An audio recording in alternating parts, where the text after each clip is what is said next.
Uh, Race fans, the ASRS welcomes you to Auto Club for the running of the Mission 22 200 with the Indy cars. I'm Andre Grambush, joined alongside Carlos Acosta, the professional multitasker. He's going to be co-commentating and operating all the cameras. Don't know how he does it. Quite impressive indeed. But yeah, Carlos, this race is going to be something. I've been watching these guys in practice leading up to this qualifying session. And let me tell you, average lap speed somewhere around 215 miles an hour with a top speed on their own, not even drafting, somewhere a little over 220. So very fast action, and definitely looking forward to it.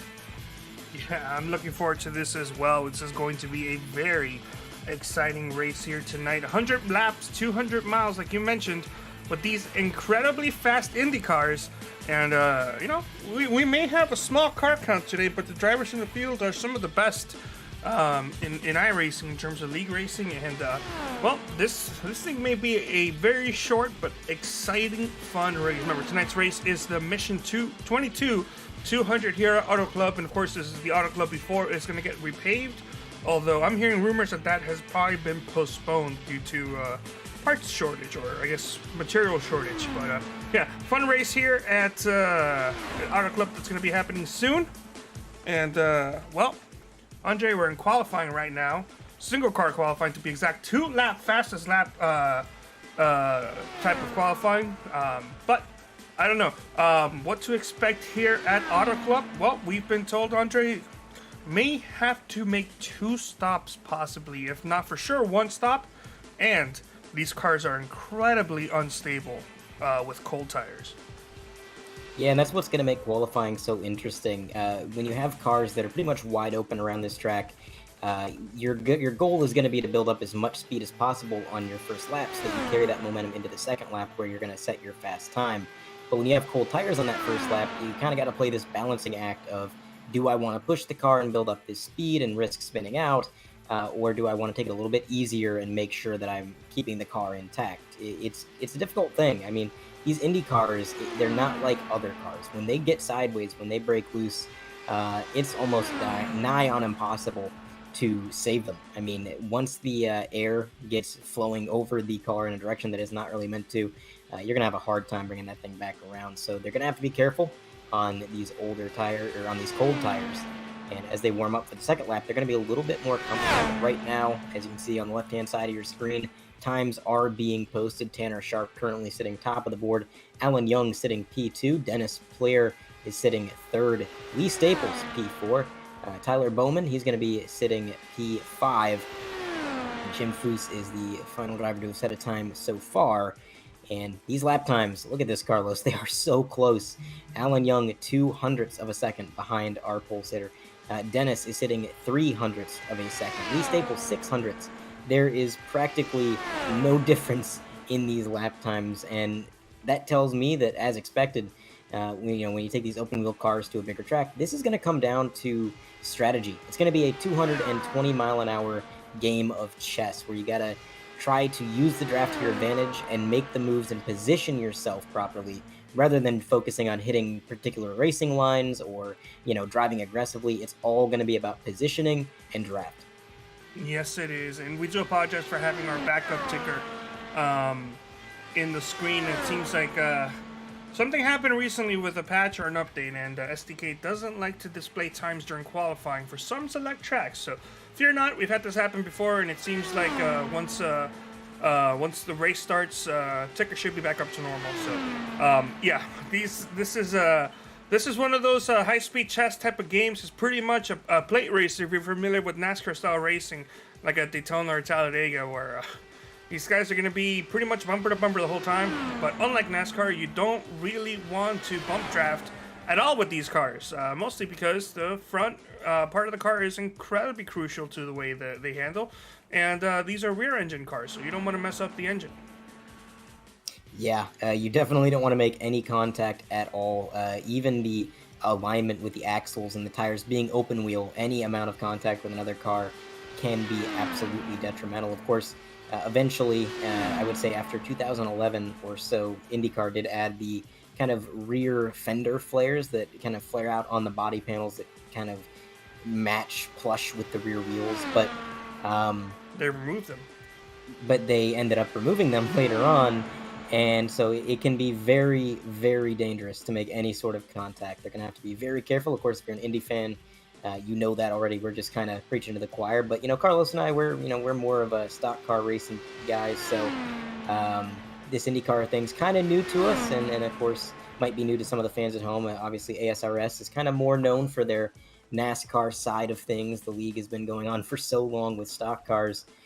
This open wheel venture definitely seems a little bit different, and it's fun, to venture out, try different forms of motorsport, especially when the cars are so drastically different. It really takes these guys out of their comfort zone. As the lap times are continuing to be posted, we've got 4.5 minutes left on the clock, but most of these drivers have posted their 2 laps. And something that's standing out to me, Carlos, is look at Tyler in that number 90 car. He's going to be starting 9th. And he came into this race with the points lead. He's got 329 total points. Patrick Stein, who is second in points, he's right above him there. So not having the best qualifying effort for the speed that he's had prior in this season. So I'm curious to see if he can work his way through the traffic. That is something that these guys are going to be able to do. I mean, I think we're going to see a lot of passing. We got a smaller field tonight, but despite that, with the draft and the runs these guys are going to get, I think you're going to see cars go to the front of the pack, then back to the back, and then to the front again. It'll be a revolving door of track position. And another thing to keep in mind, too, is these guys kind of have a little bit of room to play with the gearbox. You can go down the straightaway in the second to last gear without going all the way up, and it works just fine. But if you get the draft and you get that run, and you shift up into that final gear with these Indy cars, sometimes that gives you a little bit of extra momentum, and you can use it to kind of enhance that slingshot maneuver. And that's something these guys can do tonight as well. So IndyCar just poses a lot of different strategies, tactics, things that these guys can do while navigating this track at 220 miles an hour, absolutely absurd speeds. And for the viewers at home, we are kind of expecting at least one green flag pit stop. We're not entirely sure what the fuel mileage is to be exact, but we're hearing anywhere between 40 to 50 laps. So with the race being 100 laps, if they can make it 40 laps, that'll be 2 stops. If anybody can stretch it out to that 50 lap mark, they can split the race in half, come in once, but they're definitely going to have to pit, get fuel. We have 4 sets of tires, so 1 on the car and 3 behind the wall. So if we do get an exorbitant amount of cautions, they are going to have to be careful with how many tires they take and when they take them, because that's kind of another thing with these open wheel cars and the high downforce, Carlos, is the tire wear doesn't necessarily make the car handle worse, but it does scrub more speed away. You have less grip, so when you go into the corner, the tires are sliding a little bit more, and they're scrubbing speed. So it might handle just fine, but it's going to be overall slower. So the tires will matter a lot, especially in a race that's going to be so momentum-based. You want to make sure that your top speed and that your top end is about as good as you can get it. Yeah, I couldn't agree more with that. And even with a fixed setup like this one is, you still have at least some ability of adjustment. I do believe that they can adjust a couple things to help them with the tightness or the looseness, depending on what's going on as the wear produces. I can't remember exactly what it was called, but I do believe they do have some sort of adjustment, kind of like how the stock cars have the ability to adjust the brake bias. As we see Zach Coyer getting on track to do some last minute qualifying attempts, and almost last minute, as there's about a minute and 10 seconds to go. Should be enough time for him to get at least 1 lap in, but not if he touches the white line like he did there. That may be a black flag, and he may be pulling off here eventually, because the iRacing ovals, they're very strict when it comes to exiting pit road. Yeah, they do not want you to put your right sides over that line at all. It doesn't take much before the flag man has given you that black flag and you're bringing it back down pit road. It looks like he's going to bypass pit road, so maybe the iRacing deities were kind to him and did not flag him down for that, but he should be able to get 1 lap in, and again, it may not be the fastest lap if he can't get the second one in, because the tires being cold is going to matter so much here. I'm curious what made him wait so long. Could be he was waiting for a certain track temp. It's very overcast out today, so I can't imagine he was waiting for a cloud as it was quite a bit overcast to begin with. But track temp does matter here. I mean, these Indy cars, they're so sensitive to everything, the downforce, the track temp. And it might not seem like it matters when you got a car that has that much downforce, but it can play a role. So perhaps just waiting for the right moment as he's going to work his way around for his first timed lap, I believe. Oh, nope. We're going to maybe lose connection to him there as we... No, it switched on over to the race session. Nope, switched over to the race session. Gotcha. So it looks like the grid is set, and it looks like, if I can get to qualifying here, the final running order for qualifying, Troy Haight on the pole with a 32.791, and Scott Bolster is going to be starting next to him there on row 1 with a 32.794, so 0.003 of a second. We actually had a tie for second place, as the third place car also ran a 32.794. That's Tanner Sharp starting P3 in row 2. Alan Young alongside him with a 32.816. Behind them, you've got Jonathan Holstein and Dennis Pleer. You've got Patrick Stein and Lee Staples, Tyler Bowman, Jim Foose. Running out the field is going to be Zach Quare and Christian Alaju. And so this is going to be a 12-car field, and I tell you what, I think this is going to be the most frantic 12-car field you've ever seen, Carlos. It's only 12 cars, but they're going to be inches apart, and there is going to be no room for error. They're going to have to make sure that they are fully aware. And the nice thing about IndyCar is you kind of do have mirrors on both sides, so you can kind of see what's going on that way, but still, your visibility isn't the best. You have this halo device, or the windshield, if you want to call it that kind of restricts what you can see, and you're really low to the ground too. That's another thing, especially if these guys are used to stock cars. You're so low to the ground in these Indy cars. The cockpit view practically has you sitting just above the surface, so the tires in front of you, your front tires, can actually hinder your view depending on what your field of view is set at, what your driver height is set at.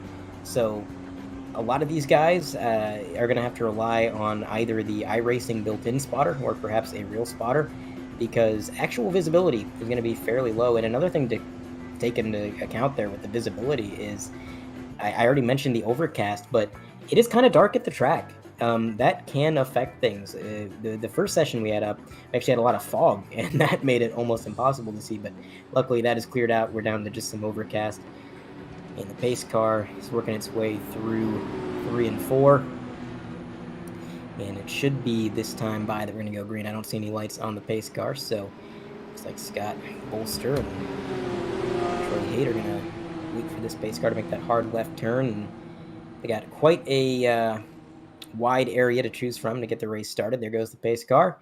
Where is Troy Haight going to get him started? Let's find out as they approach the Geico restart zone. And they might be going on green. Yes, sir.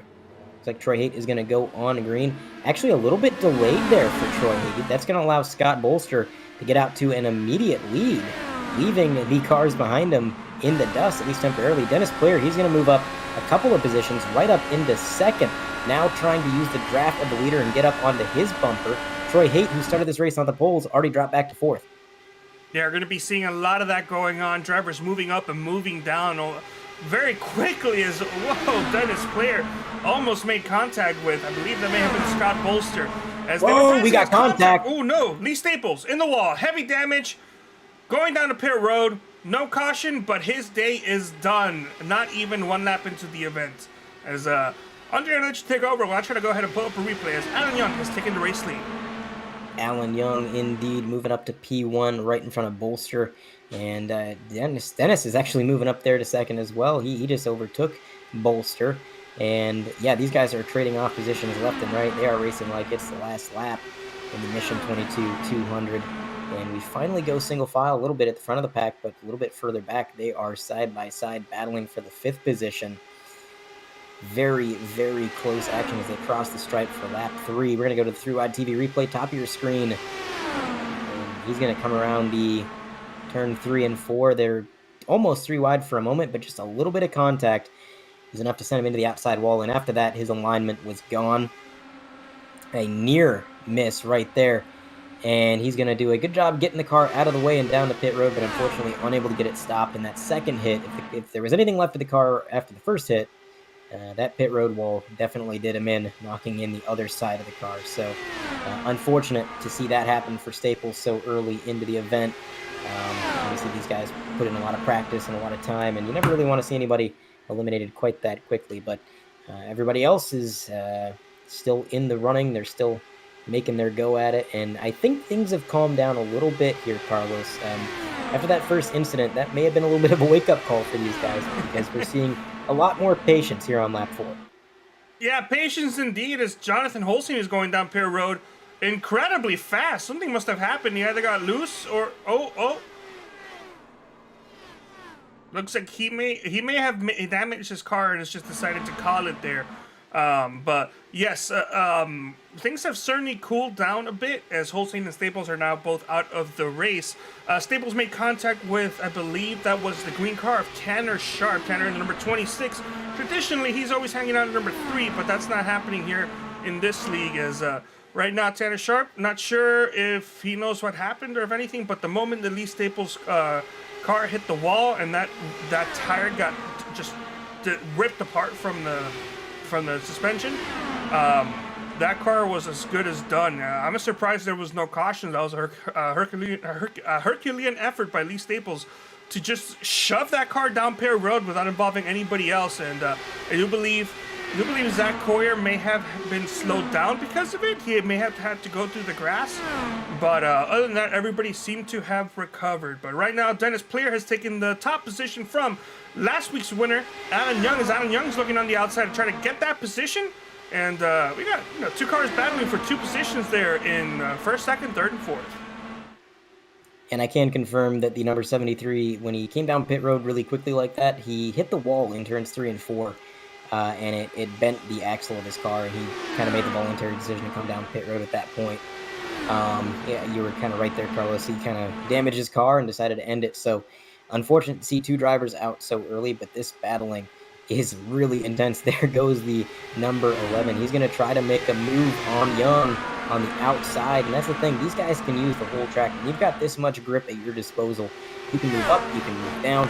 As long as you're not driving on the apron or doing anything too crazy, the car is going to take it. You can really put it anywhere you need to go. So the number 11 using that to his advantage, slingshotting around the outside, which, in other cars, like NASCAR stock cars, you wouldn't always see a high-line pass, especially so early in the race at a track like Auto Club. But these guys, they can go wherever they need to go, and it makes for some great racing. Behind them, they got a battle for third, as they are going to go side by side. Here we go with another outside pass. He's going to try it at least.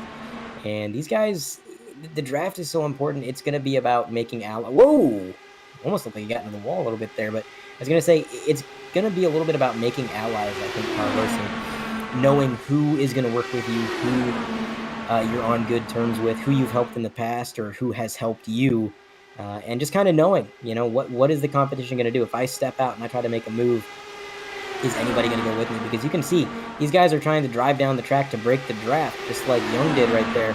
And when they dive down the track to break the draft, it's actually slowing them down, because the cars on the high line that are all single file, they're in the draft, and here they go. They're going to get the run, and it looks like the number 11 is going to be able to make the move going into 3 and 4. So that's kind of interesting, because you see that all the time in IndyCar, Carlos, where they try to break the draft, they swerve up and down the straightaway. But here, these guys are so organized on the high line that it actually isn't quite working out for them. It's very difficult to kind of do that when the car isn't punching that much of a hole in the air, and you got the horsepower of a billion horses. Whoa! So far, the race's biggest mover, Christian Aleshu, has pretty much gone from second to last all the way, from last all the way up to the lead, as he's moved up 11 spots here tonight. And we were on board with him just a little bit, and yeah, it is only lap 11, but we had a couple issues with a couple drivers, but these guys are keeping their cool, as we saw Christian kind of checking up a little bit, not necessarily pushing it, going 3 wide. Of course, let's turn it around and say with 12 laps to go, that probably wouldn't be happening, but at least 12 laps into this race, things are looking pretty good. Interesting note, Lee Staples driving back out into the racetrack is, whoa, gotta be careful there with those cold tires, my friends. But Interesting thing seeing him get back out there, especially considering we saw both of his front tires get ripped off the car. Yeah, the team did a great job getting that car back in one piece. He's stopped in the grass now, though, so I'm not sure entirely what's going on with him. But It looks going like back the team to did not do Aleshu, that good of a job. they tried. They slapped some duct tape on it, sent him out, I'm see if it was impressed. stick. It didn't work, but they gave it their best. But going back to Aleshu, man, he is he has been really aggressive getting up front tonight. But watching him, he's been really smart about it. You mentioned how earlier he kind of stepped out of the throttle, let the other drivers go around him for a second. That's kind of the sign of somebody who they're confident in their car, they're confident in their own ability, and they know that they don't need to lead every single lap. They know where to put themselves. As we got a little bit of contact, they touch. Aleshu and Dennis Player, they just barely touched his right front to his left rear. And I'll tell you what, I am surprised that didn't extend into something more, because usually with these open wheel cars, you make contact like that and you're not driving away from it. But these guys did a phenomenal job keeping it going in the right direction, as they're going to go side by side for the lead again. Aleshu trying to make this high line work. He's done it several times now. But that number 11 is really working that bottom lane. He kind of diamonds the corner, and that gives him a huge run in and allows him to get that position back. But now the roles are reversed. Aleshu's down on the bottom, and he is going to get clear of him before they get to the corner. Question is, can the number 11 use his momentum to try and get this position back as he slides up the track, looks high, there's nobody home. Aleshu's going to maintain the lead, at least for now, in that number 81 machine. And behind him, it is an all-out brawl for position. The number 11, he wants to lead this thing, Carlos. He is not sitting down. He's not lying back. He is actively trying to reclaim this lead, using the draft to his advantage. Here he goes up, trying to block Aleshu, but Aleshu was there, wasn't able to complete the block. So now they're going to be side by side again, as behind them you've got Alan Young and Troy Hayton. These guys, they're not really going side by side. I think these guys are riding single file because they see these guys battling, and they know that that is a recipe for disaster. And when you're going 220 miles an hour, if something happens to the car in front of you, there is almost, I mean, there can't be more than milliseconds to react to that. So you have to be cautious. You have to be aware. You got to put yourself in a safe position. Now, if the leaders weren't battling like this, I mean, there's more contact right there between them.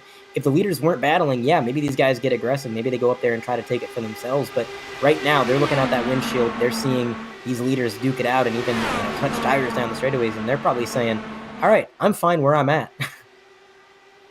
Yeah, it's oh man, if this is kind of, I would probably be taking the same approach if I was doing a plate race for a cup car or a stock car, I should say, in general. Seeing these guys acting, I wouldn't say crazy, but kind of going out there and trying to give a big impression of who's who and who's the big boss here. I kind of would feel comfortable just chilling out there, maybe in fourth, fifth, maybe give them a little room just in case something happens. Of course, with these Indy cars, you do have the ability to finesse your vehicle more than a stock car, so you can get away with moving around a lot. But still, it's always a little scary, especially 19 laps into a 100-lap race. Of course, that being said, 10 to go. I'm going to try to get my way up front there, of course, any way I can. Quick running order right now, as you can see. Claire on the lead, biggest mover, Christian Aleshu. Back to the lead in the inside there. Troy Hayton in third, Alan Young fourth, and fifth place is Scott Bolster. Tyler Beeman in sixth, Tanner Sharp seventh, legal owner Jim Foose in eighth, Patrick Stein ninth, and last driver out on track is Zach Coyer. So 10 drivers on the track right now. Holstein got some damage and had to go down pit road. And then on lap one, before he even got to finish the first lap, Lee Staples made contact with Tanner Sharp and killed the outside wall as well as his car. Drove it into pit road, I don't know how. Killed the car some more, but it was a safety thing, and he decided to let the team park it, came back out. Car was still no good, and decided to go down pit road one more time, and it looks like he may be going home a little bit early tonight. He did get to finish one lap at least. And, I'm looking back at the number 13 UPS machine as Zach Coyer, and I'm a little bit concerned that he might be at risk of falling out of the draft. I'm not sure what's wrong with the car, but it seems like he's really fighting tight as he comes through the corner. You can see that car kind of wash up the track, especially at the exit of turns 3 and 4. And he is losing ground to the car in front of him, who in turn, the car in front of him is Patrick Stein, and he's losing ground to the leaders as well. These two may very well find themselves out of drafting range within the next couple laps if they can't find something a little bit extra to push themselves up, or maybe even start working together. And the thing is, man, you lose the draft, and it's no different than a plate track in NASCAR. If you fall out of that draft, you're going to be seconds a lap slower, and you're not even going to be close to competitive. And the thing is, we do have the wave around, in effect if anybody were to fall a lap down, but at the same time, we got a 10-car field. You can't exactly say, well, I'm sure we'll get a caution, because there's a very real possibility that this stays green the entire way. So these guys got to do something, and they got to do it quick if they want to stay with this lead pack, because these guys are going to be leaving them in the dust. The difference in speed, Troy Haight, I'm following along with him from my perspective right now. At the end of that straightaway in the draft, he was going 230 miles an hour, whereas if you don't have the draft, you're only going to be going about 219. So it's a huge, huge difference in speed, and very crucial for these guys. But the side-by-side battle for the lead has not ended. These guys have continued to trade off positions for the last, I would say, 10 or 15 laps. Dennis in that number 11 is just getting amazing runs. It's just with the draft that these cars have, nobody's able to really pull away. And even if they could, it wouldn't necessarily be an advantage. Even if somebody did drive away with it and get a good 10, 15 car length lead, as we got a bump draft. Dennis gives him a shot. Leishu holding on for dear life as the front wing makes contact with his rear wing. Man, that was, well, you said we didn't want to be bump drafting out here, Carlos, but I think the drivers feel different. I don't think that was done on purpose, or if it was more of a warning type of thing. As Bolster has gone past Troy Hayes. Troy Hayes gets a very small amount of connection issues. But it looks to be pretty sorted as we're going to go back into our regular camera there that we were on board there with Troy Hayes. We were also on board with Coyer for a little bit. We can tell that difference of speed that you were talking about, and it's massive. You lose a draft, you're pretty much out of it unless a caution comes out. And well, 25 laps into this race, we're almost a quarter of the way through. Once we cross the line, we will be a quarter of the way through. As these drivers spread out, even though it is a big track and a fast track, your chances of getting a caution greatly diminish, and they diminish even more when a driver drops out of the race. We've already had 2 drivers drop out of the race, and 2 drivers may not seem like much, but in a 12-car field, that's equivalent to maybe having 5 or 6 drivers drop out of a 20 to 30-car field. So chances of caution drop less the more laps we run and the less drivers are out on track. This thing has the potential of being caution-free. The question is, how long can they go before they have to pit? Because introducing pit stops also raises the risk of having a caution. Absolutely. The green flag pit stops are going to be really interesting to watch. I know these guys in practice were, I saw a few of them trying to practice their pit road entry, and it's so different from coming down pit road in a stock car, which in and of itself is challenging. But with these cars, it's so easy to lock up your brakes because the brakes are so strong. These cars weigh so little. You get on the brakes just a little bit too hard, you're going to find yourself sliding. And then when you start sliding, the car gets a little bit sideways. And then even if you get off the brakes and you let it roll, it's going to catch itself. It's going to try to snap back around. So they're going to have to be really precise with their inputs.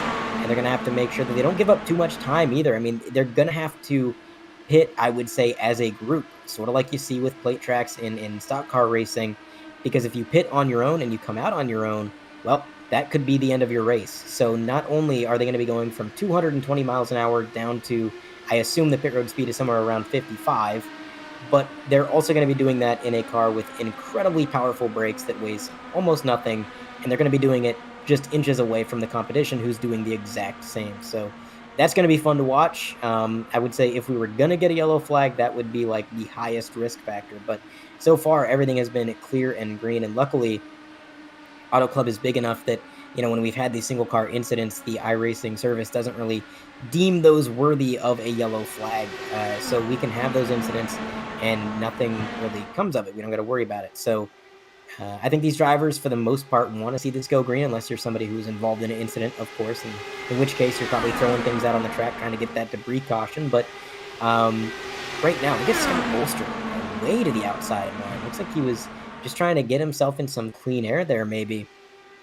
It's But working though. look, yeah, this is a huge run. Look at this. He's going to get to the outside of the number 11 and maybe make an attempt at it. I think maybe falling back like that, going to the outside lane, falling back a little ways, that could be the move, because obviously the further back you fall, the bigger of a run you're going to get using the draft. So um, that's a strategy. But the leader 13 actually pit has road. a bit of a gap, as we do have somebody coming down pit road, as he said, number 13. Of course, piloted by Zach Coyer. I'm a little surprised he came down that early. Although he would still be making it a two-stop race. If they can go a little over 40 laps, that would put his next stop somewhere at lap 60, and then it would be a 40-lap dash to the end. But Jim Foose is doing a pretty good job working his way back to this lead pack in the number 42. He was one of the drivers that I mentioned was kind of at risk for falling away from the field. But he's gotten a little bit closer over the last few laps. So if he can just continue whatever he's doing and get up there, he'll be racing for the lead in no time. And he's bringing Tanner Sharp along with him.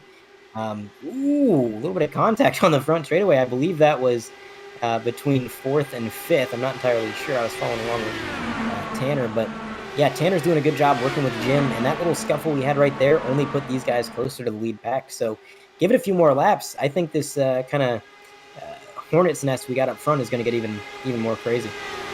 Yeah, Jim Foose has been racing for many, many moons as, of course, the owner of the American Sim Racing Series. Of course, the oldest active iRacing series. In iRacing, I should say in general, it's league number 18, and all the other leagues ahead of it are either shut down or were test leagues when iRacing started developing the whole league system. So, oldest league in iRacing, and of course, they've been around since well before iRacing came out. So Jim Foose, plenty of years of experience, especially on driving vehicles, not necessarily Indy cars, but I would say kind of this approach of racing, kind of drafting and staying with the pack. So plenty of experience there. And Tanner Sharp, we've covered him in many, many series, many, many races, and many leagues. This man here lives for this type of racing. And well, right now he is currently at the back. That does not mean that he won't be making his way up front and possibly being a threat before this is over. Yeah, with this kind of racing, you can run in the back, you can put yourself in a sort of safe position, and later on in the race, if you're still in the draft, you're still kind of near the competition, you can flip that light switch and you can close in and really start battling for it. So patience is a virtue, and Tanner Sharp definitely displaying that, as well as Jim Foose. But I was going to mention earlier that Aleshu actually got out to a pretty decent lead when the other drivers were battling for second place behind him. But as kind of predicted, that lead has gone away. The second and third place cars, as well as fourth and fifth even, have kind of, actually fifth place a little bit further back there, but third and fourth have caught him, and that gap is diminished. And that's the thing. The leader gets too far out, and the cars behind him are only going to get bigger and bigger runs. But Aleshu is playing some really great defense right now. He took the lead probably about 10 laps ago, give or take, and now he's coming down pit road. So that's going to be the first time he's really relinquished it. But we didn't really see too many drivers hold the lead like that. I mean, the number 11 had the lead for a little while, but of course Aleshu was battling him for it, swapping back and forth. At the very beginning of the race, Bolster had the lead for a little while, but that was trading back and forth. Really, Aleshu has been the only car that was able to get out to a lead and hold it and really defend it. So I'm going to be curious to see how that works out. Also, these guys are not pitting in a pack. We've got Aleshu down pit road. We've got Dennis Player in pit road. We've got a few cars that pitted prior, such as I believe Jim Foose just worked his way out of pit road. So they're kind of pitting on their own. And I gotta wonder, what is this going to do to separate the field? Or will they somehow kind of cycle out together? Because I really expected them to come down pit road as a pack, and we're just not seeing that. Yeah. Give me a moment, Andre. Got some business to take care of, so I'll let you continue to cover the rest of the field as we got some more pit stops to do. 10-4, good buddy. We do have a few cars that have not come down pit road. Tyler Bowman in the number 90 car, or perhaps it's Beeman. I apologize if I'm mispronouncing it. I know Carlos said Beeman earlier, but he is in the number 90, and he is leading the way as he goes side by side with Scott Bolster. These guys are going to duke it out for the lead. Dennis Clear behind them. He's made his way out of pit road, so he's just waiting for everything to cycle through. But yeah, Alan Young, Scott Bolster, Tyler Bowman, and I believe Tanner Sharp. These drivers have not made their way down pit road. Everybody behind them have made their way down pit road. So we got a car locking up its brakes. That's Tyler in the number 90. Got a little bit sideways getting into pit road, but I do believe he got it slowed down in time. Didn't look like he came in with any excessive speed, so should be all right. And he actually did pit with somebody as Alan Young came into pit road behind him. So these guys are going to have a bit of an advantage over the other guys who came down pit road earlier on their own, because they're going to be cycling out pretty close to each other. I think they'll be within drafting range of one another, and that alone is going to give them quite a benefit as the car gets jacked up. And that's one thing about the IndyCar series is they don't lift up the left sides and then the right sides. They just lift up the whole car. And they swap out the 4 tires, fuel it up, and it's a very quick process, a little bit quicker, a little bit simpler than in NASCAR. So that's kind of fun to watch, just seeing the whole car get lifted up. And with how lightweight the car is, fueling it is kind of more than just trying to make it to the end. I think the handling of this car, as well as the top end, can very well be. Oh boy, no! Oh. Scott Bolster into the sand barrels at the end of pit road, losing the front wing. It's gonna reside in the infield for now. And it looks like his left front tire just got some involuntary toe in right there. Oh, and that is not the direction you wanted pointing. If it was just the front wing, that would not have been that bad. Of course, he would have had to wait in pit road for a bit, because iRacing does, in fact, swap out that front wing. But that suspension damage is really the biggest deal. Is if they can even get that car fixed, they'll never be the same. As you can tell based on what we saw with Lee Staples earlier. But yeah, big shame there for Scott Bolster. Didn't need a lap, but unfortunately made a mistake going down pit road. We will not show you that replay out of respect for that man. But it's a shame. And also, we do apologize. It looks like once you hit 1,000 subscribers, these spam bots start showing up like crazy. So we do apologize. We saw some weird things in chat. Gotta take care of that. And Peter's been handling most of those issues recently. I've been pretty much clean of that. Unfortunately, until tonight, looks like they decided to attack on the night that I was working. Yeah, that's never fun. When you're already multitasking, commentating, working the cameras, and now you're moderating your own chat. I think you need like an extra set of robot arms there, Carlos, so you can multitask. So what I gotta do. Exactly. Or maybe hire like an underling, like a protege, and he can. Do the in this economy? Do the dirty work. Yeah, well, I mean, you're not wrong. So you get an intern, maybe an intern, your old unpaid intern. We fired and they so probably many can't because do they much. keep on messing up the audio sources. I mean, the intern probably can't do much, but they can bring you your coffee, which will give you the energy to multitask. And also the energy for me to go to the bathroom. Yeah, there's that. So on the board right now, Alessio, has worked his way back up to P1, and I'm a little bit surprised by that. He pitted on his own, all by himself, no draft help in sight, and still cycles back out in the lead. Really, his only competition right now in terms of position is Tyler in the number 90, and he is trying to make something happen on the high line, definitely in it for the lead. We got quite a big separation back to third. It is almost 4 seconds before you get back to Alan Young in that number 24. Tanner Sharp is also 4 seconds back, racing alongside Alan Young. So these leaders, they got a bit of a breakaway here, 4 seconds. So I got to ask you, Carlos. I know you and I, we're not really IndyCar guys, but can the guys behind them do anything to try to mitigate this 4 second gap that's been accrued? I would say possibly. We got 45 laps into this race, 46. So we got just a little under halfway to go. What I do see, however, is that Alessio and Tyler Beeman do not appear to really be working together. Of course, neither really do Alan Young, Tanner Sharp, and Jim Foos. But if they can work something out, maybe form a kind of tight-knit draft, or maybe if you played in the Gran Turismo days, one of those pass and draft type of things, you could possibly make up some ground, but it's going to need a lot of commitment, and you're going to need the fact that Christian and Tyler will continue to battle side by side. Of course, to say that now, and they're actually going single file, but that could just be because of a recent battle that went somebody's way. And that really is the first time that they've gone single file and really helped each other in the draft. For the most part, it seemed like Tyler was kind of trying to stay clear of the draft, trying to make a move for himself to get up the lead. But you know, if you're the leader, you know, if you're Christian in this situation, you got to look in your mirror. You got to see, okay, well, he went up high because he's trying to get out of my draft. I'm going to go up there and I'm going to block it. And I think that's kind of what's happening here. I think Tyler knows he could weave up and down the track, but at that time, at that point, he's sacrificing so much speed and so much time for himself. The cars behind are going to catch him. So rather than trying to run side by side in battle, might as well just wait it out. I mean, even if he makes the pass for the lead right now, we're on lap 48 out of 100. So we've got nearly half the event left to race. And you can't win it on lap 48. So, and he's going to wait it out to 100, I'm sure. But this breakaway is going to be difficult for the cars behind to do anything about. And you mentioned that sort of slingshot around, you know, have one car slingshot in front of you, then you slingshot him, and then slowly over time you gain on the leaders. That would be possible, but it would be really hard to organize. As we have some near contact. Look at this, Tanner Sharp to the outside, Alan Young in that 24 machine.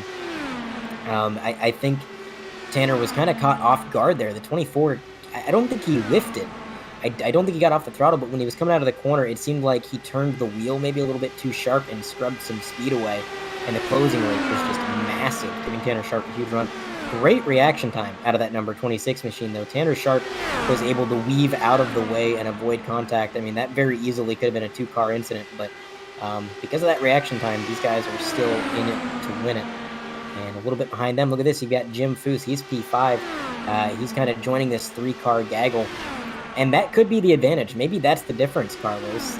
I mean, they're not really closing in yet, but they do have three cars. And if Indy cars are anything like stock cars, well, three cars are faster than two at a track like this. So if they can work together, if they can be cooperative, that would be a huge benefit. But the thing is, you know, motorsports isn't exactly the most cooperative thing on planet Earth. It's kind of a winner-take-all, every man for himself. Even though we have teams, you know, you've got teams in motorsports, it's still the driver. You know, that driver wanted to go out and do everything he can for himself. So you're not always going to see high levels of cooperation, but there are times like this where it's like, hey, listen, I know you want to win the race, and I know that you don't really want to work with me and help me out and give me a chance to win. But if we don't work together, neither of us is going to win. Because right now, we've got Tyler and Christian. They're 4 seconds ahead of us, and we're not going to have a shot. So we need to do something about it. And it wouldn't surprise me to see a little bit of teamwork here between these guys. Even though they're not on a team, they're not really affiliated. Just because of the experience level. I think you see that sort of teamwork out of drivers who are more experienced and more willing to set aside their own urge to win. And you mentioned it, you know, Jim Foose, he's been driving for a very, very long time. This league is not only one of the oldest leagues on iRacing, but I remember Jim telling me that it was one of the earliest leagues on NR 2003 back in the Papyrus days. If the viewers remember that game, years and years, I mean, nearly 2 decades ago. So when you got that kind of experience, those are the kinds of moves that you expect to see out of them.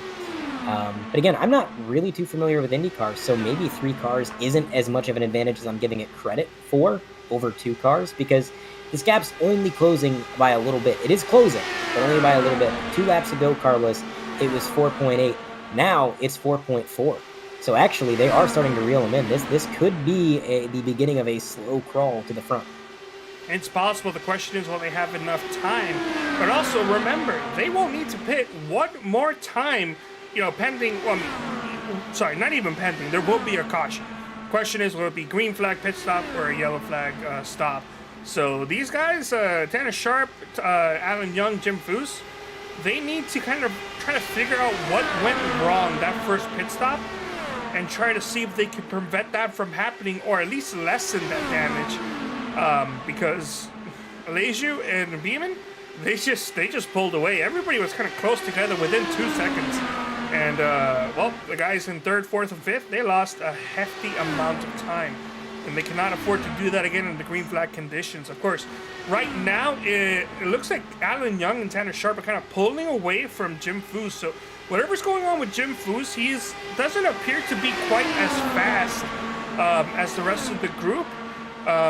So that 3-car battle is now back to being a 2-car battle, and while I do think the times are still improving a little between Tanner Sharp and Alan Young, I'm also seeing Alessio and Beeman kind of working together just a little bit. Of course, nobody is really working together here, it seems like, but that being said, I do think Christian and Tyler I think this is their race to lose at this point. The gap is continuing to close. It's now 4.1 seconds, actually 4.0 as Tanner Sharp crosses the line that time. So they've gained 0.8 on the leaders over the last few laps.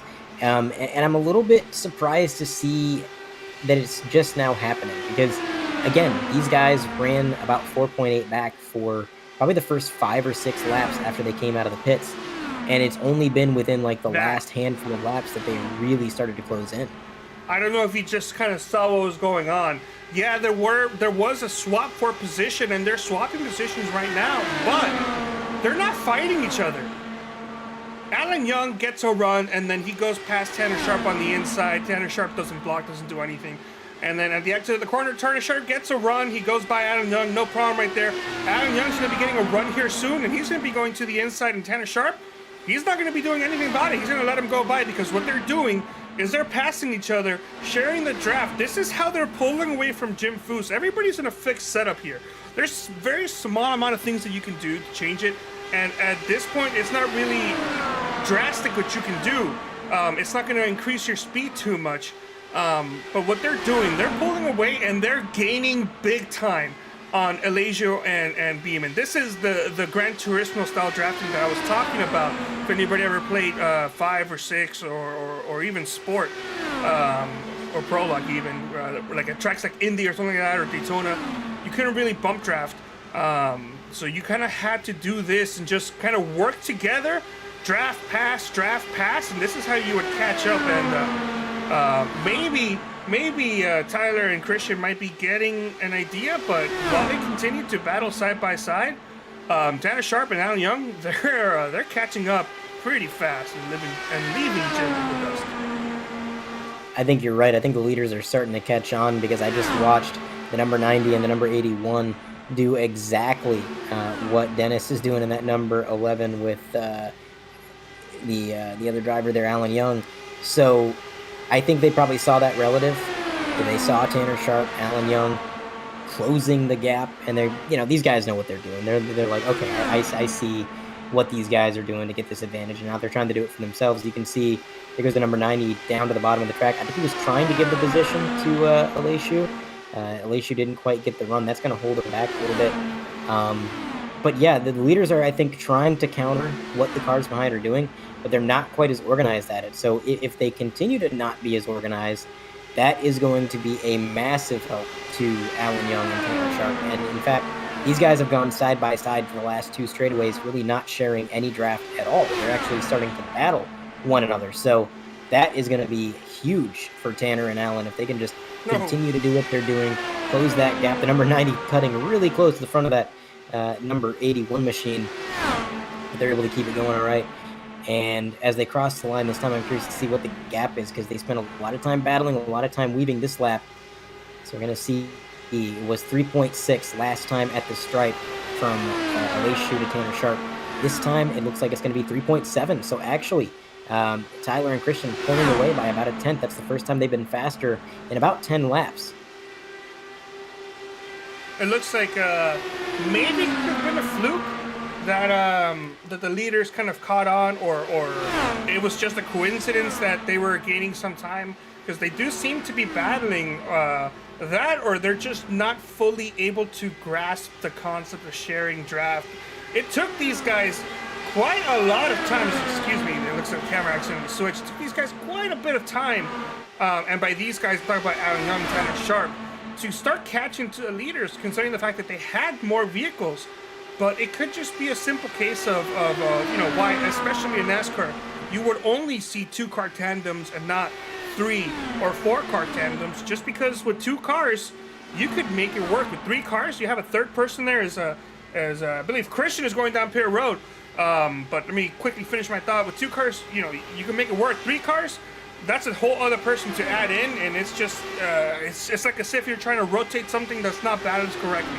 So with 2 cars, they were able to make it work, and now pit stops are happening. It may be beneficial to them, or it could just all be for naught. And Aleshu, I believe, is the first of the drivers on track to come down for their second stop.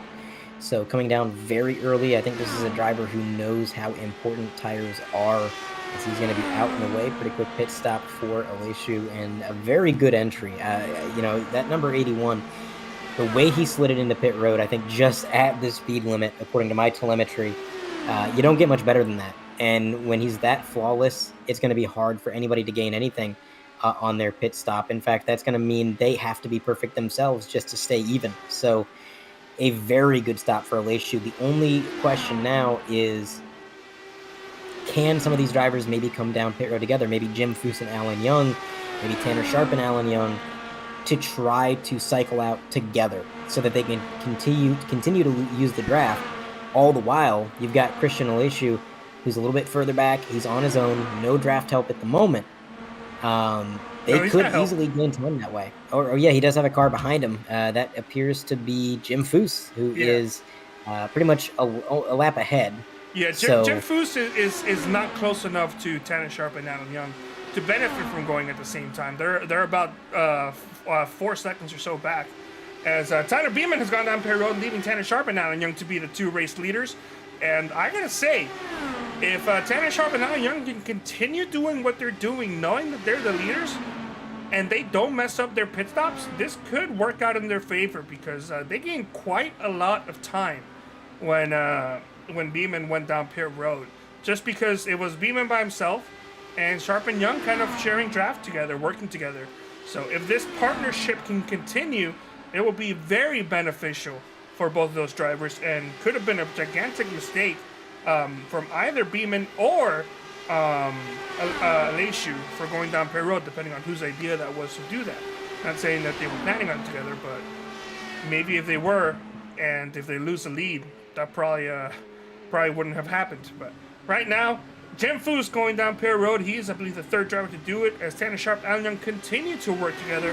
Patrick Stein currently in 3rd right now, and Troy Haight in 4th.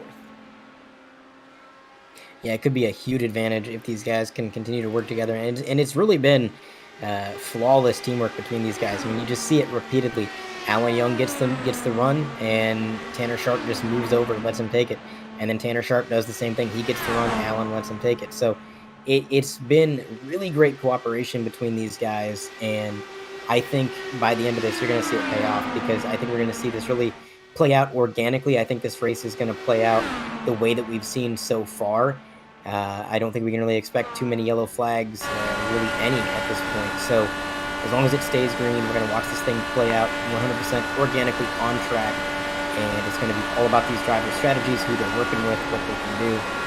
And so far, working out really well for Alan Young, Tanner Sharp, but they are, you got to think, losing at least a little bit of time on older tires compared to some of these other drivers who have already pitted. Because, again, I said it at the top of the broadcast, but even though the car handles really well on older tires, at a track like this, it's not as fast. You're going to be scrubbing more speed through the corners, and all of the speed that you scrub when you come through the corner is going to translate down the straightaway. Obviously, when you get onto the straightaway where you're holding it wide open and it's a straight shot, you want to shoot yourself out of the corner with as much momentum as possible so that it carries all the way down the track. But obviously, if you're scrubbing away speed in the corners, you're not getting that shot out of the corner. So it can slow you down a little bit. I'm curious to see if that comes into play. Obviously, our telemetry and timing and scoring isn't quite that advanced, so I can't really predict the future, but it'll be fun to watch for sure. But Patrick Stein, he's another driver who I don't think has come down pit road yet. He's 5 seconds behind Sharp and Young. Troy Haight has made his way down pit road. So that really only leaves 3 drivers, and it is our top 3, Patrick Stein, Tanner Sharp, Alan Young. These guys have not come down pit road. Now, I will say this, I spent a while harping on the fact that they're on older tires right now, possibly sacrificing some time. But they're also going to have the most grip. and the most maneuverability of anybody at the end of this race, just by virtue of having pitted so late.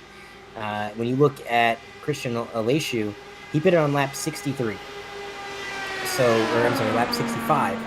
So he had a 35-lap run to the end, whereas if Tanner Sharp and Alan Young came in this time by, they'd have a 26-lap run to the end. So they'd have fresher tires, a little bit more maneuverability. If it came down to a side-by-side, car-to-car battle between the drivers, you're going to want as much maneuverability, as much grip as you can possibly have, and that's an advantage that Sharp and Young would get. And we got 100% Cup Racing Cup Series on the chat saying, play out 100% organically. I see what you did there, of course. It's a little play on words that, Andre, I don't think you were trying to do, but it looks like you got called out. Yeah, I'm not that clever. I'm not. I can't come up with stuff like that on the spot. Yeah, it's nice to see a bunch of people out here, guys. I hope you're all having a great time.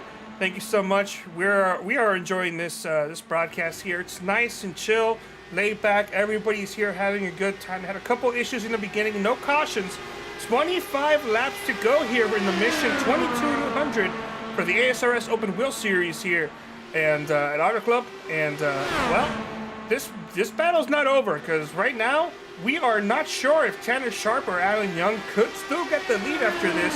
It could still be up to Aleshu or Beeman. But let's take a look and see where they are. They are right next to each other as Alan Young is going down pit road. Tanner Sharp is staying on, and boy, this is not what they needed to do.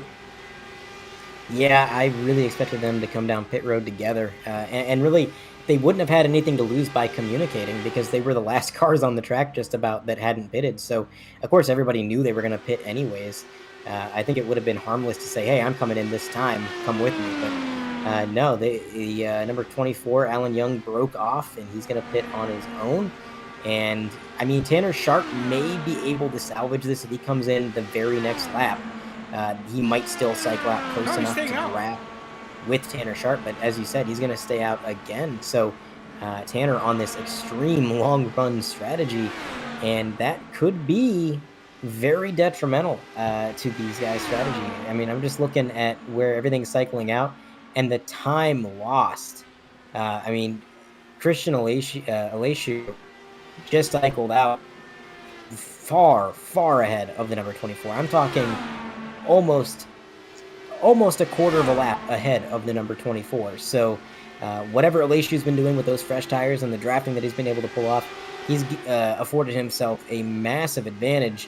And yeah, this is not the strategy I think the 24 needed to do. That is very interesting. And of course, the moment that 100% Cup Series shows up on chat is the moment where we have a driver pretty much lap the whole field. Of course, it was under green flag conditions, or green flag pit stop conditions, but still kind of funny to see that, considering the fact that with the 100% Cup Series, you've had a couple of races where the race winner has gone on to lap the whole field, and in some cases even finish the race with the whole field lap. But yeah, of course, that's what you're going to get with 100% organic racing. You know what? That's your next tagline, 100% Cup Series, 100% organic racing. I'll take my fee. Yeah, you gotta charge them royalties for that. See, that's clever. Yeah, I couldn't come up with that, but I like that. As Aleshu cycles back out to the lead, and he has number 90 in tow, so really very reminiscent of what we saw prior to this pitting sequence, except now Young and Sharp are completely separated from one another by something to the tune of about 2 seconds, and they have a 5-second gap from Young to overcome all the way up to the leader. So they've lost a lot of time. That strategy didn't quite work out for them. Of course, it is still 21 laps to go. Anything could happen. They might be down, but they're not out, as they do have Stein behind them. They're in 5th. Dennis Player in the number 11, he's back there in 6th. And Troy Haight in the number 28, he's the last car on the lead lap, although he's about 10 seconds from going a lap down. Jim Foose is 2 laps down.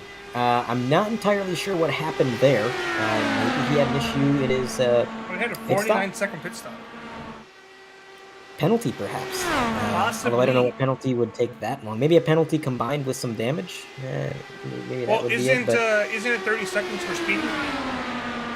Yeah, you know what, it might be. I'm not entirely sure. I'm not super familiar with iRacing's penalty system, but that sounds right. Yeah. Maybe But he yeah, had that's some damage, gone down pit road, sped a little bit. These cars do have a pit speed limiter, but it's entirely possible that he still overshot the entry pit road, because even with a speed limiter, you can still speed. That, or maybe he forgot to turn it on in time, because I've made the mistake a couple times. But yeah, many things happened, and he decided, I'm already this far down, might as well get some repairs. Because he is currently in the lucky dog position. He's not going to get 2 laps back. He'll get 1 lap back if there's a caution and nobody else is a lap down. But it's, it's something. Get yourself ready for the end in case something does happen. Excuse me there. As I do want to say this about Alan Young. Whatever mistake, if you can even call it that, he did on the first pit stop, I want to say confidently, he rectified that. Unfortunately, Tanner Sharp, I think he was faster for sure his second time around, but I do think he did still was a little too slow compared to the other guys. But Alan Young barely lost a second during that exchange. And actually, lately, correct me if I'm wrong, has he been gaining on these two by himself? Yes, sir. He's actually been closing on his own. He's gained about 8/10 over the last couple laps, and I mean, if you want to go all the way back to when he cycled out 5 seconds back, so he's got almost a total of 1.7 seconds that he's closed in, and there's the differential right there: 1/10, 3/10, 6/10, 3/10, 2/10. So he's closing in, and that's the advantage of the fresher tires that I mentioned. He does have fresher tires. The car is going to be a little bit quicker coming out of the corner because he's not scrubbing away that speed. And all that speed that he's carrying, that momentum that he has, it carries all the way down the straightaway.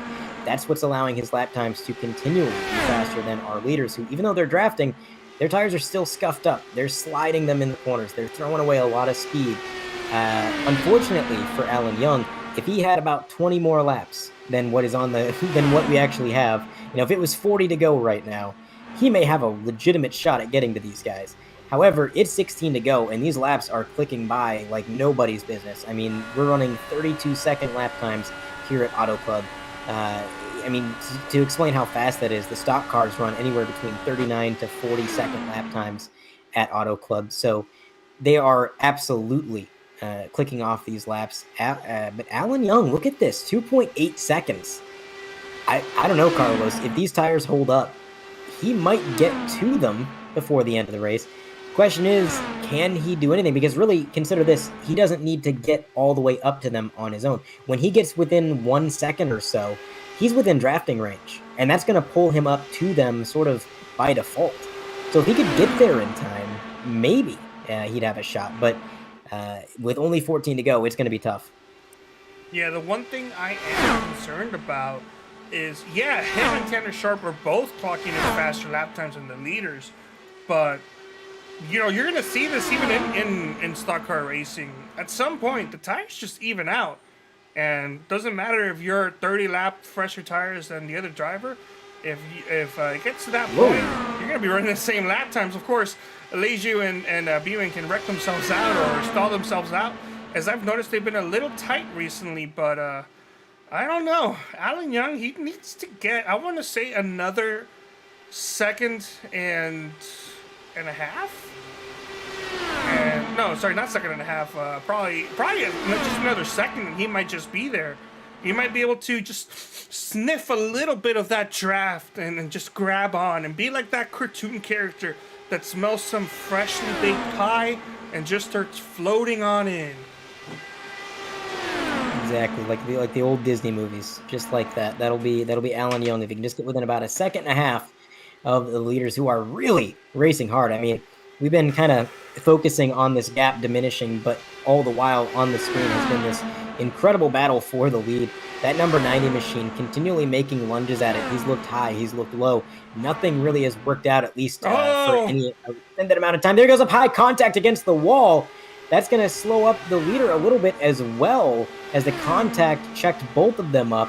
I got to wonder, does the 90 have any damage from that? He definitely slapped the wall a little bit, gave it a little bit of a love tap, and these cars are fragile. And man, that 90 sliding up out of the corner, he is right on the bumper of Aleshu. This is going to be one heck of a lunge I think he's going to try to make into the corner here. Down low towards the apron, hugging that white line. They're going to go side by side. Can Aleshu defend on the outside? Looks like he can. They are going to remain nose to nose, coming down the front straightaway to the line. It's under 10 to go. We've got 9 laps remaining in this race. I'm sorry, 10 laps remaining. I thought it was going to be 9. As we work their way through 1 and 2. Now they go single file again. But look at this. All this battling. This third place car closing in a little bit more. 2.03. It's about to be under 2 seconds for the first time. So Alan Young almost closing in as these guys continue to race side by side. And I'm amazed at the defense that Aleshu is able to play here. I mean, when the 90 makes these lunges, you think there's no way that Aleshu can hold on to this lead. He's just going to have to fall back in line. But continually, he's able to stay side by side, keep this advantage, and maintain the momentum. I mean, it's been an amazing piece of driving by Aleshu, and definitely a great effort by the number 90 so far to try to get around him. But this is just an unstoppable force meeting an immovable object. Both these guys so fast right now. To understand a little bit of what I'm seeing, that last lap and this time by, those 2 leaders were faster than Alan Young. But with 8 laps to go, Tanner Sharp has also really appeared to catch up to the back of Alan Young, probably within the next lap or 2. And if they can make something work and these 2 leaders continue to block and possibly slow themselves down more, we may have a 4-car battle on the last lap. That definitely could be if they can work together and make something happen. Again, it's going to happen quick. We're coming to the line for 7 to go this time. The leaders still fighting. Yeah, they're bump drafting down this straightaway. That's something you never really want to do in an Indy car, but these guys are making it work. And this is the aggression level. Here's the thing. If I'm the number 24, I'm going to say it's not over till it's over, because these guys racing this aggressively, I don't want to jinx on them. I'm going to knock on wood, but when you're driving like this, you know, this isn't stock cars. This isn't the contact sport that NASCAR is. This is a form of motorsport where the slightest contact, the slightest nudge could be the difference between completing another lap and flying through the infield upside down, doing 360s like you're a Beyblade. So if these guys keep up this aggression level, that 24 may well be in the catbird seat. Oh, Tanner Sharp clipped the apron, got very tight and lost a lot of time. Alan Young's been losing some time recently. But whatever chances they had, that could have just gone up in the mirror there for Alan Young, seeing Tanner Sharp hit the apron and just move straight up into the outside line. Thankfully, caught it. These cars are agile, and you're able to catch things like that, especially when it's tight. When it's loose, though, on the other hand, well, you've seen some of those Indianapolis practice crashes by themselves. So good to see Tanner Sharp make a great recovery, but unfortunately lost some time as Alan Young is losing quite a bit more time here with 5 to go. Their only hope now is that these 2 leaders slow themselves down and possibly, maybe even bring out a caution. The number 90 took the lead, but it was short-lived. He was able to hold it through turns 1 and 2. As soon as they got to the back straightaway, Aleshu in that number 81 just got a massive run. He was able to take it back effortlessly as we cross the stripe for 4 to go. They're going to go side by side again, and I'm telling you, things have gotten a little bit desperate for this battle for the lead. I mean, these drivers are up the track, down the track, sideways, backwards, forwards. They're doing anything they can do to possibly get the advantage on the other guy. And now we've got some lap traffic in the mix as you look a little ways ahead of our leaders. There's Jim Foose. He's going to go another lap down. He's going to stay on that high line, give them plenty of room, and that's going to separate them just a little bit. But now look at this. This is going to give the 90 a huge advantage because he fell back a little bit. He's going to get a big run. He takes it to the outside, but can he make it stick? Can he make this car carry that momentum around the top? No. Aleshu holding the bottom lane and holding the lead. Meanwhile, Alan Young continues to drop back, now 2.8 seconds. So at this point, I would say he's definitely in a situation where he needs the leaders to either involve themselves in an incident or for a caution to come out due to other circumstance. In the meantime, the battle is for the lead. The number 90, again, looking to the high line. And I got to wonder, Carlos, he continues to look at the high line. He doesn't really make moves on the bottom, and his high line just doesn't seem to be working out. He's really dedicated to it, and I got to wonder why. Maybe just trying to drive down the banking and set up an overtake, but so far it has not carried through. Here we go, down to the bottom. As I say that, he's got 2 tires underneath the white line. Aleshu blocking contact. for the lead back through the corner. That's going to put the number 90 way behind the leader, as far back as he's been, I think, since the pit cycle. But now again, as we come to the stripe for 1 to go, it's the final lap. And the number 90, a little ways behind. Huge, huge run imminent, I'm sure. This draft is going to pull him to the leader as we go to the bumper cam. There's the difference. Tight. He's it's way about too 5 tight. That car was lengths. He's really tight, as Carlos said. Coming down the back straightaway, the leader's going to go all the way to the bottom to try to break the draft. But here comes the number 90 all the way up the track. Can he make something happen in the last corner of this race? It doesn't appear that he can. And coming through the tri-oval, he's going to make one last-ditch effort, but it's not going to be enough. And Aleshu is going to win here at Auto Club for the ASRS Series. What a fantastic finish. Had a couple, what could have been, had maybe Tanner Sharp not gotten tight, and had Tyler not gotten, I don't think there was any contact there between Christian and Tyler, but I think Tyler was wise enough to back off to possibly prevent there being a 2-car incident. But unfortunately, that either could have been a blessing in disguise or a gigantic curse, and it looked like it ended up being a gigantic curse for Tyler, as he was just too tight. He drove it in there in turn 1 on the last lap just a little too hard, and he had to back off the throttle not once, not 2 times, not 3 times, possibly 4 times, maybe 5th times. I don't think he did it 6 times, but we're not even going to talk about 7 times, as he had to back off the throttle a lot of times and lose a bunch of momentum as, Christian Aleshu has cruised on to a victory here tonight. In the final running order for tonight's event, before we get into driver interviews, Christian Aleshu, as Carlos said, he brings home the win, and Tyler Beeman is going to finish there in P2. Alan Young, with a valiant effort, he tried so hard all night long to reel in the leaders, comes up just a little bit short, finishing 2.6 seconds back in 3rd place. Tanner Sharp brings it home 4th. Patrick Stein brings it home in the top 5. And outside of the top 5, you got Dennis Pleer, Jim Foose, Troy Haight, Scott Bolster. Then you have Zach Coyer, Jonathan Holstein, and Lee Staples. Lee Staples, of course, involved in that lap 2 incident, unfortunately. But that is the final order. Now we're going to see if we can round up some of these drivers for interview. Looks like we do have Alan Young in the waiting room, our 3rd place finisher. So let's bring him up. I'm sure he's got a few stories to tell from this eventful race. Alan Young, you got a copy? Yes, I do. Well, Alan, you ran a really good race out there. After that first pit sequence, you cycled out a little bit behind the leader, but then you and Tanner Sharp, you started working together, sharing the draft, trying to close that gap. Tell me about your race.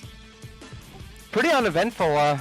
I knew if I could just stay close to the leaders, I'd have a shot, and like you said, that first pit sequence kind of put me a little bit behind, and I was just playing catch up the rest of the race, and that last run, I thought I could get there. Just when I got about 2 seconds behind them, it seemed like them guys turned up the wick, so very happy with that run. Yeah, you were on slightly fresher tires there at the end. You came in a lot later than the other guys, and you were closing the gap by yourself. I mean, you had the leaders drafting together, and you're just on your own, the lone wolf, reeling them in. But like you said, you got to about 2 seconds, and that's when you hit the wall. Do you think the tires maybe were starting to even out? You were hitting that tire wear plateau around about that time? No, I feel like maybe them guys are saving a little bit. I heard one of them just ran out and didn't have enough to do a donut, so I think they were saving when I was catching them, and then when it was about 10 to go, they decided it was go time, so. Gotcha. Well, again, congratulations on 3rd place run. Very amazing work out there tonight. Before we let you go, is there anybody that you would like to shout out or thank? Yeah, I'd like to thank LSM Sport, FSM Customs, and Young Guns Creations. All right. Well, again, congratulations, Alan. Thank you for your time. Thank you. All right. 3rd place finisher out of the booth. And if we can locate our 2nd place finisher, we'll bring him up. He'll be with Carlos. Let's just move on up and talk to Tanner Sharp. And Andrew, I'm going to leave you to the post-race stuff while I take care of some more business, it seems like. All right. Sounds good. Tanner Sharp, you got a copy? Yep. Well, Tanner, you brought it home P4 tonight. We were just talking to Alan Young, who you were working with a lot in this race. After that first pit sequence, you and Alan, you kind of cycled out together a little ways behind the leader, but you guys were really sharing the draft, sort of slingshotting around each other, trying to close the gap. Tell me a little bit about that strategy. There wasn't really too much communication between us. It just was happening. It was just happening. So, yeah, I don't know. I asked him as we were going to turn 3, hey Alan, let me know when you're gonna pit, and then he pits right in turn 4. So it wasn't really any communication there, but it was good drafting. I knew what he was doing, and I was just kind of going along with it, and I was gaining on him till I hit the apron in 1 and 2. And then I must have messed up my tires a little bit because I couldn't gain them back. So, but it was good strategy. We were gaining on the leaders. I was really shocked that we were gaining on the leaders after that last pit cycle. Within the last, 20 laps of that race. So, because Alan was gaining on the leaders all by himself, I was gaining on the leaders and Alan. So, I was shocked. If we probably had 20 more laps that race, I bet you Alan and I could have fought the leaders, and it would have been a four-man race for the win. But congratulations to the winner of the race tonight. He did a fantastic job coming from the back of the pack, and it was good racing. Yeah, it was a lot of fun to watch. You guys put on a great show for us up in the booth. Again, congratulations on the 4th place. Is there anybody you'd like to shout out or thank? Just the lead organizers of the American Sim Racing Series and 3Y TV for putting on this race. I haven't been paying attention to social media, so I had no idea you guys were broadcasting the race till earlier. So it's like, oh, that's really cool. So good race tonight. Hopefully we get to see you guys more with 3Y TV. You guys always put on great broadcasts of great action racing like you saw here tonight. I wasn't very good at the start of the race, that's for sure, man. I was just kind of figuring things out, and I thought I had damage, but I guess I didn't. But finally kicked it into gear and got top 5 out of it, so I'm happy. Kicked it into gear indeed. Again, an amazing run. Well, thank you for your time, Tanner. Thank you. All right, Tanner Sharp out of the booth. What'd you say there, Carlos? All right. That is going to do it for our post-race coverage and our interviews. Thanks for tuning in to the Mission 22 200 for the ASRS. Join us next week for some more IndyCar action.